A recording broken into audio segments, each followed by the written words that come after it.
So the blower fan on my Porsche 944 is only working on setting 4, and in here you can see this is the resistor pack, which I've just removed from the car.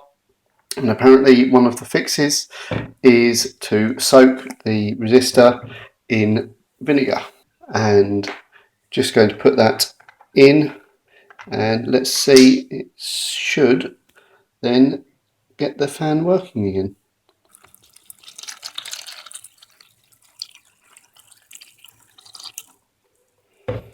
What the vinegar is doing is the acidity is cleaning all of the corrosion from the contacts. You can see here the bubbles coming off it as the vinegar is reacting with the corrosion on the resistor.